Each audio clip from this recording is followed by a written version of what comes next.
Trojan 5 production, baby. Chiba, television. Makuru wani, sa, sonja love,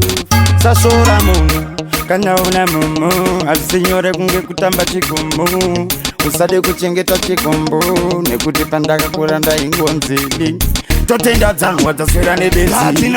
Manduna vaiti mana ibenzi Kona mata kusikupfeka gemenzi Chinoda uchitenda muna tenzi Totenda Dzanwa taswera nebenzi Pavaindiona vaiti mana ibenzi Kona mata kusikupfeka gemenzi Chinoda uchitenda muna ichetenzi Kona katozokango Iwe unedanda muziso Amenode Kuda kuona zangu Edi takupa chesiviso Utasara uriweka Sekana kana kamba Apa futi nguva dzacho dziri kufamba Chingodona kunge mini ndiri kutamba Pakutaura ndanyora iri tsamba Nekuti handisi pakuda kukupikisa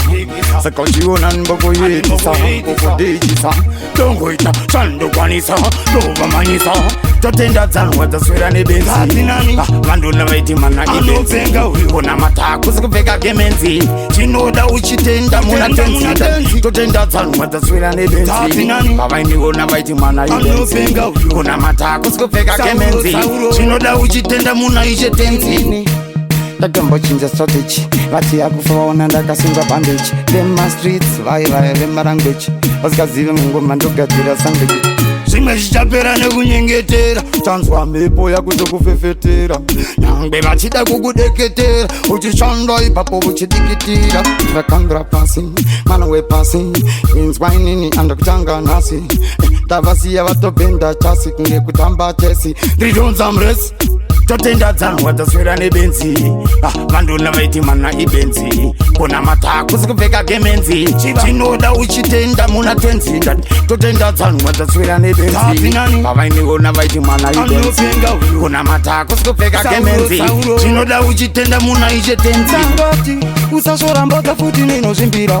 Nase unozitarasa ukabvumbira Saka iwe sazoda kundirambira Nekuti pai ndau yandichitozvambira Una mangwana ndinopedzisira ndakumberi veshure zako Vauti chibaba kuti penyu vantu Usabe unoendesa kucheri ndiwe Kushandisa tarenda Ende mwari vangu ndinovatenda Indege hobo futi bandaenda Vauti chibaba pa television